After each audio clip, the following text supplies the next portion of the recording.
আপনি ভুল নিয়মে ব্রোকলি খাচ্ছেন না তো?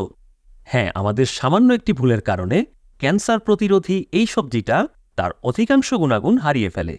আজকে আমরা ব্রোকলির সমস্ত পুষ্টিগুণ বজায় রেখে চটজলদি একটি ডিনার রেসিপি আপনাদের দেখাবো। আসুন দেরি না করে রান্নাটা শুরু করা যাক। আমি এখানে মিডিয়াম সাইজের একটি ব্রোকলি নিয়েছি, যার সাইজটা আপনাদের হাতের আন্দাজে দেখাচ্ছি। এবার এটাকে আমরা ছোট ছোট টুকরো করে নেব, তবে শেষের দিকের এতটুকু অংশ না নেয়াই ভালো, কারণ এটা সহজে সেদ্ধ হতে চায় না।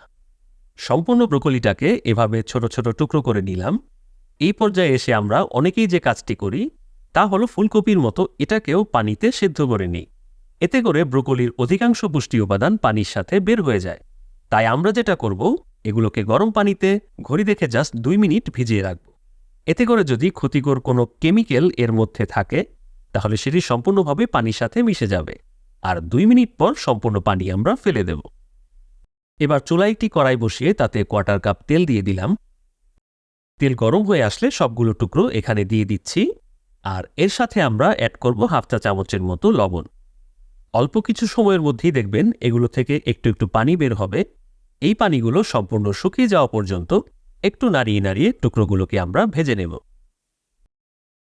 কয়েক মিনিট ভেজে নেবার পর এগুলোকে অন্য একটি পাত্রে তুলে রাখছি। ভাজার পর তেলের পরিমাণ কিছুটা কমে যাওয়ায় আমি আরও 3 টেবিল চামচের মতো তেল অ্যাড করছি।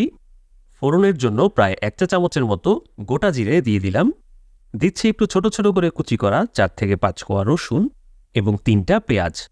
পেঁয়াজ এবং রসুন কিছুক্ষণ ভেজে নেব। পেঁয়াজগুলো কিছুটা নরম হয়ে আসলে একটা বড় সাইজের আলু দিয়ে দিলাম। বেশ ছোট ছোট করে আমি এটাকে টুকরো করেছি। আরও 2 মিনিটের মতো ভেজে নেবার পর দিয়ে দিচ্ছি কিউব করে কাটা 2টা টমেটো। এক এক করে দেব 1/2 চা চামচ মরিচ গুঁড়ো, প্রায় 1 চা চামচ হলুদ গুঁড়ো এবং 1 চা চামচ ধনিয়ার গুঁড়ো। সবশেষে অ্যাড করব স্বাদমতো কিছুটা লবণ। আবারও সবকিছু একসাথে মিনিট খানেক কষিয়ে নেব। কষানো হয়ে গেলে 1/2 কাপের মতো পানি দিয়ে দিলাম। এবার এর মধ্যে দিচ্ছি ভেজে রাখা ব্রোকলি। সাথে আমি দেব একটা মিডিয়াম সাইজের গাজর। এটাকেও আলু যেভাবে কেটেছিলাম ঠিক সেভাবেই একটু ছোট ছোট করে টুকরো করেছি। সবশেষে আমি এখানে 4 থেকে 5টা আস্ত কাঁচামরিচ ছড়িয়ে দিলাম। এটা জাস্ট ফ্লেভার আনার জন্য অ্যাড করেছি। সবকিছু ভালোভাবে মিশিয়ে রান্নাটাকে ঢাকা দিয়ে দিচ্ছি। কয়েক মিনিট রান্না করে নেবার পর যখন দেখবেন ঝোলটা ভালোভাবে ফুটে উঠতে শুরু করেছে, ঠিক এই পর্যায়ে আমি 2টা ডিম সরাসরি এর মধ্যে ঢেলে দিলাম। প্রথমে কিছুক্ষণ নাড়াচাড়া করার দরকার নেই। মিনিট খানেক পর সম্পূর্ণ রান্নার সাথে ডিমটাকে ভালোভাবে মিশিয়ে দেব। ডিম দেওয়ার কারণে রান্নায় বেশ ভালো পরিমাণে প্রোটিন অ্যাড হবে। যেহেতু আমরা স্বয়ংসম্পূর্ণ এবং পুষ্টিকর একটি আইটেম রেডি করছি, তাই ডিম এখানে বড় একটা ভূমিকা পালন করবে। এবার রান্নাটাকে আরও টেস্টি করার জন্য আমি এখানে আচারের মশলা বা চাট মশলা অ্যাড করছি। যদি হাতের কাছে না থাকে সেক্ষেত্রে 1/2 চা চামচ গরম মশলার গুঁড়োও কিন্তু আপনারা এখানে অ্যাড করতে পারেন। সবশেষে কিছু ধনেপাতা কুচি দিয়ে দিলাম।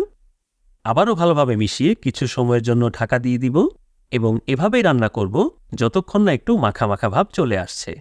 তবে খেয়াল রাখতে হবে কোনোভাবেই যেন রান্নাটা কড়াইতে লেগে না যায়। এজন্য মাঝে একবার নাড়িয়ে দিতে পারলে ভালো হয়। কিছুক্ষণ যাওয়ার পর দেখতে পাচ্ছি রান্নাটা বেশ মাখা মাখা হয়ে এসেছে। ঠিক এই পর্যায়ে চুলা থেকে নামিয়ে গরম গরম পরিবেশন করুন। তো বন্ধুরা, পুষ্টিগুণের কথা মাথায় রেখে হলেও একবার রেসিপিটা অবশ্যই বাসায় ট্রাই করে দেখুন। আশা করছি ছোট থেকে বড় সবারই রান্নাটা ভালো লাগবে। এরকম অসাধারণ সুস্বাদু সব রেসিপি পেতে অবশ্যই চ্যানেলটিকে সাবস্ক্রাইব করুন এবং আমাদের আরও মজার মজার রান্নার ভিডিওগুলো ঘুরে আসুন। ভালো থাকবেন সবাই। Happy cooking.